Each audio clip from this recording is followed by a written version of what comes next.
Thank you, Sandra. And first of all, I would like to thank Aisha for inviting me to participate in this inaugural Hatch India event. I feel very honored to be here.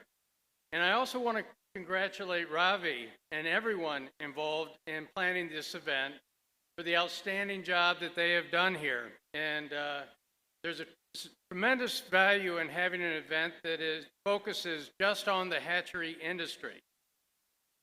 So the title of my talk this morning is the importance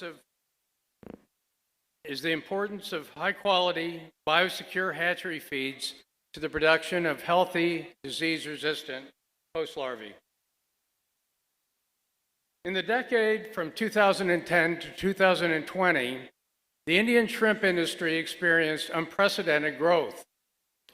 During that period, the industry averaged 19% annual growth rate, growing from the 7th largest shrimp producing country in 2010 to become the leading shrimp producing country in 2020.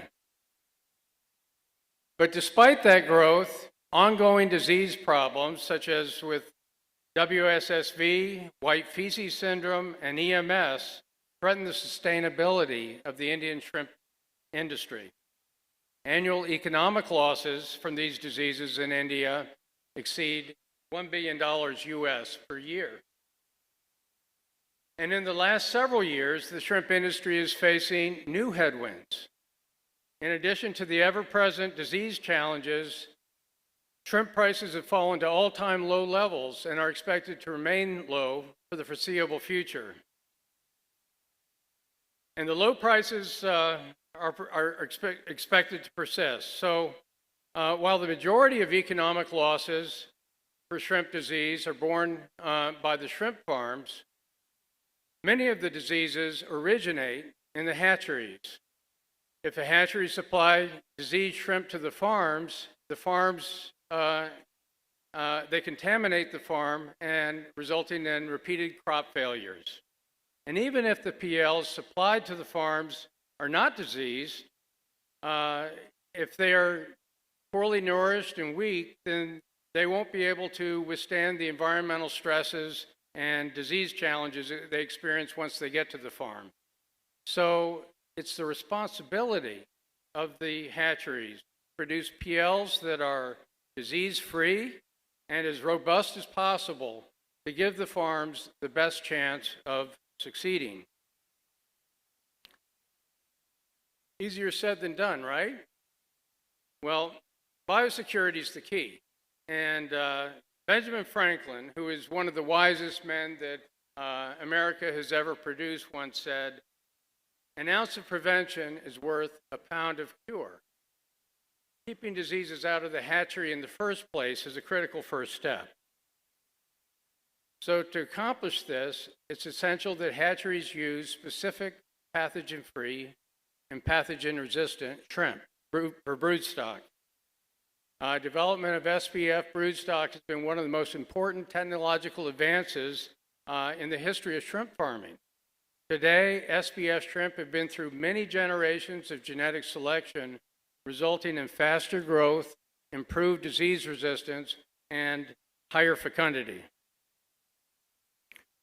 However, many of the natural feeds commonly used to feed the broodstock have been identified as potential vectors for disease.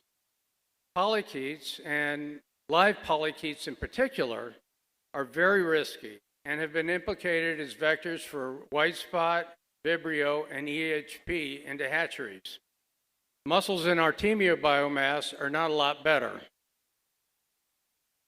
So, after paying $80 per piece for broodstock, or maybe even more, animals that have been carefully produced in a disease-free environment and have been through generations of selection, genetic selection, why would you take the risk of infecting them but with pathogen-carrying feeds and put your hatchery's production at risk as well as the production of the shrimp farms? There's some important steps that you can take to significantly reduce that risk, however. First, Test your fresh feeds coming into the hatchery with PCR testing or LAMP testing. And be prepared to reject shipments where they don't, where you find pathogens in the feeds. Second, stop using live polychaetes. Live polychaetes are a false economy. All the cost, there's additional cost associated with using live polychaetes that are felt downstream by the farm. Third, freeze all fresh feeds prior to use. That helps to reduce bacterial loads and inactivates the EHP spores. But note that while freezing can significantly reduce bacterial loading and reduces the infectivity of EHP, it does not completely eliminate the risk of transmitting these pathogens to the broodstock. And finally, we recommend replacing the riskiest of natural feeds with biosecure formulated maturation feeds, such as Ziegler's Ready-Mate. Now, the advantage of feeding Ready-Mate goes beyond the fact that it's a biosecure feed. It also supplies key nutrients to improve nauplii quality and also contains ingredients that support the immune function of the broodstock. So many of our customers have already recognized the value of adding Ready-Mate to their maturation feeding protocols and are using it now.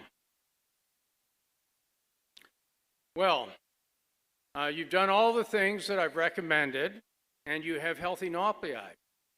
So now what? You still have three major challenges. How do you keep the nauplii healthy? How do you keep the larvae healthy? And how do you produce robust, disease-resistant PLs? And last but not least, how do you make money doing all of this? Well, even if you stock healthy nauplii, vibriosis is still a major threat to the health of the larvae. So controlling Vibrio is fundamental to larval quality.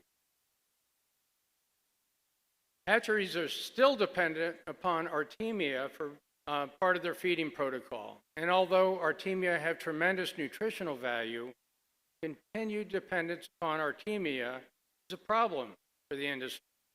Why? Artemia represents a significant biosecurity risk.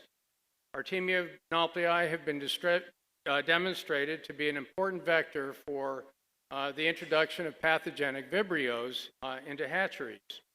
And here are data that are typical data that show very high Vibrio levels in both Artemia hatching water and in the Artemia nauplii themselves. Decapsulation helps, but only a little. So to address this problem, over 20 years ago, Ziegler developed a microencapsulated liquid feed called Easy Artemia. And the goal was to develop a formulated feed that supplies the same nutrition as Artemia nauplii, but which is completely disease-free. In the latest version of Easy Artemia, which we call Easy Artemia Ultra, we go a step further. Easy Artemia Ultra contains encapsulated functional ingredients such as probiotics, organic acids, and VPAC, which is a mix of ingredients that strengthen the shrimp's immune system.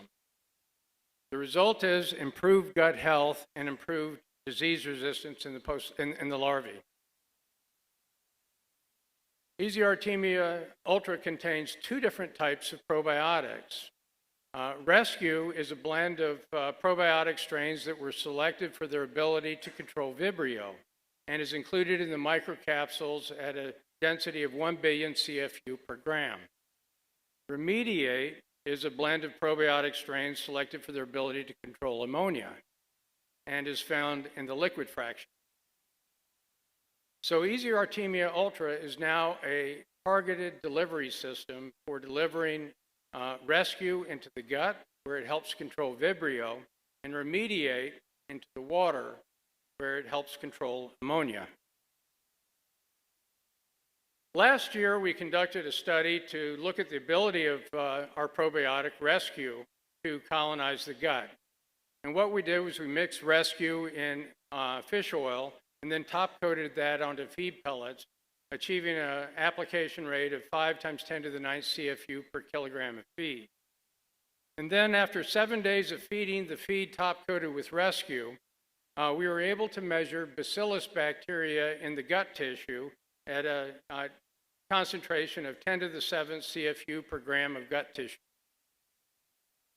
So think about it. If you're getting that level of gut colonization by feeding a feed with 5 times 10 to the 9th CFU per gram of per kilogram of feed, imagine the levels of gut colonization achieved by feeding Easy Artemia Ultra with 1 billion CFU of Rescue per gram feed. To determine the effectiveness of Rescue at preventing disease, we conducted a challenge trial in which we compared the survival of shrimp fed with feed top-coated with Rescue for 7 days and compared that to the survival of a control group which received feed without probiotic. By day 15, there were already significant differences in the survival between the two groups, and after 27 days, survival was 67% in the Rescue treatment and 44% in the control group.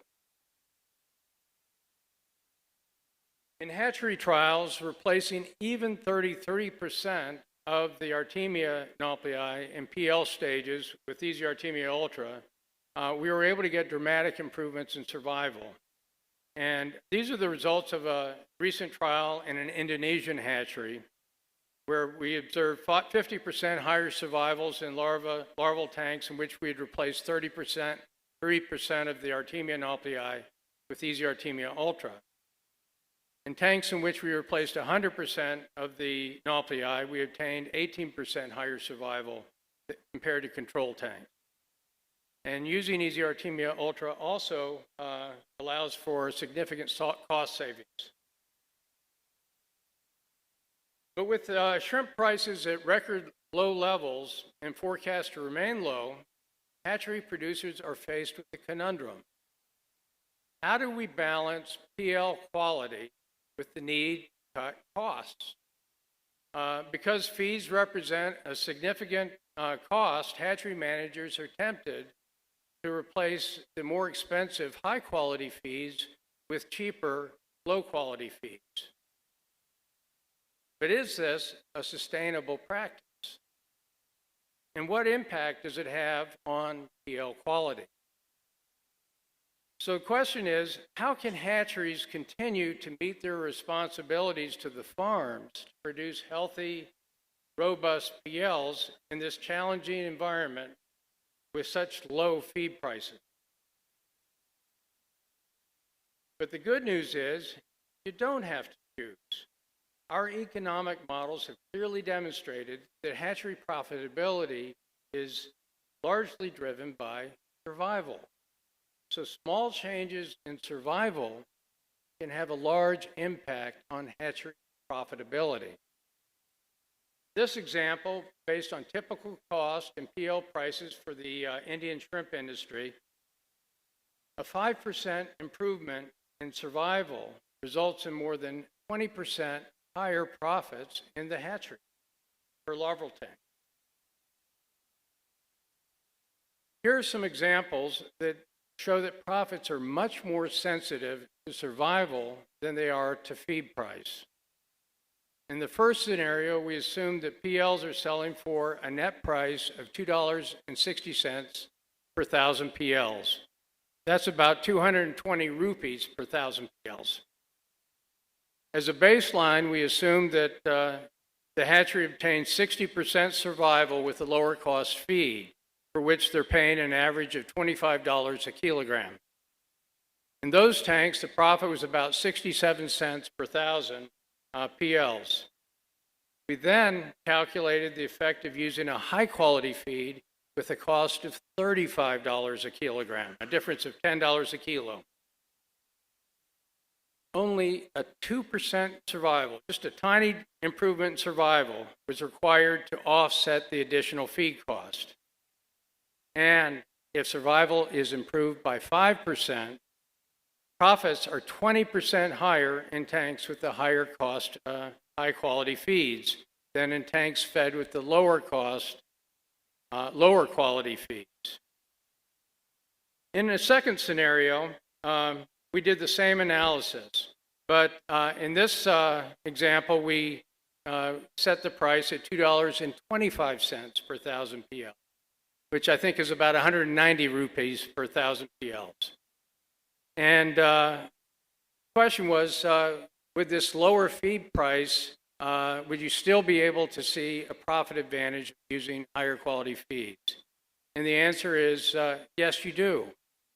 In fact, the 5% improvement with the higher quality feeds would result in a 26% improvement in profit. So you don't need to choose between using quality feeds and profitability. If I was a gambling man, I think that was a pretty good bet, especially with this really high rewards to risk ratio. But for this bet to pay off, the higher price feed has to support higher survivals. So, what defines a higher quality feed? Higher levels of protein? Not necessarily. Z-Pro, which is Ziegler's premium post-larval feed, was tested against 4 of the top-selling competitor feeds, all of which had higher guaranteed protein levels than Z-Pro.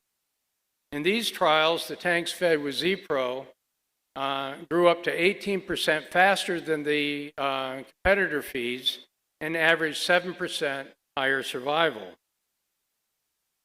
The key to Z-Pro's higher performance, superior performance, was formulation and ingredients. Z-Pro was carefully formulated to exceed the minimum requirements for more than 70 nutrients, and the ingredients of Z-Pro were selected to maximize digestibility. And as a result, Z-Pro has a higher protein efficiency, resulting in a higher percentage of the nutrients being assimilated by the PLs and less waste being produced. Reducing the production of ammonia and other waste results in better water quality. Better water quality means better survival.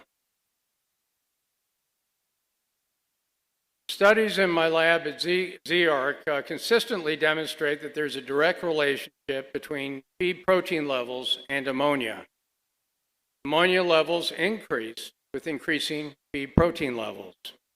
And our studies also show a direct inverse relationship between shrimp harvest weight and ammonia levels. Average shrimp harvest weight decreases as ammonia levels increase. Well, why is harvest weight so important? Numerous studies have shown that larger, more robust PLs perform better when they leave the hatchery. Larger PLs are better able to tolerate the environmental stresses and resist disease challenges when they get to the farm. These are the results of a study in which we tracked the performance of PLs from 2 sets of hatchery tanks. One set was fed with Z-Pro and the other set was fed with a cocktail of competitor feeds. At the end of the hatchery phase, the tanks fed with Z-Pro averaged 2.14 milligrams compared to 1.8 milligrams for the control tank. And survival was almost 72% compared to about 66% for the controls. After being transferred to the nursery raceways, the shrimp in both sets of raceways were fed the same nursery diet and managed the same. But in the nursery raceway, the shrimp that came from the Z-Pro tanks had a 75% survival compared to about a 67% survival for the tanks that had come from the control tank. So remember what I said about the difference in survival and how that's related to profit. So that's better survival means better profits. So to summarize, the use of biosecure, high-quality feeds is critical to the ability of hatcheries to produce disease-free, robust PLs that will perform well on the farm.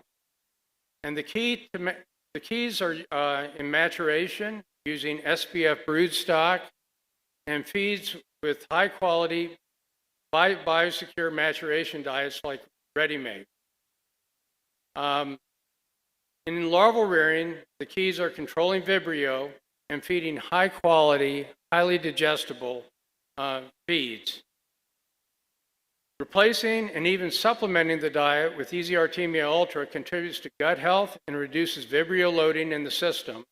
And high-quality, high-digestible feeds like Z-Pro reduce ammonia and support maximal growth, resulting in larger PLs with higher survival rates. And higher survival rates means more profits. Thank you.